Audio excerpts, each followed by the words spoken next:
ثانيا ان في حلقة مهمة على صفحة الاعلام المحترم احمد رجب، حلقة بخصوص يارا اشرف اللي هي بناء على الفيديو اللي هينزل ان هي اتقتلت، واللي قتلها احمد وهبة، واللي قتلها ايمن محفوظ، واللي قتلها اليكس. تمام.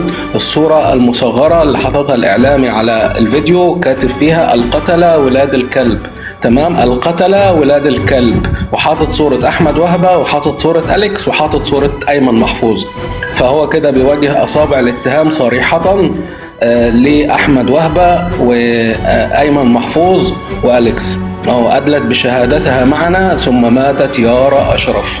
فاحنا في انتظار الحلقة لأن الحلقة هتكون مهمة.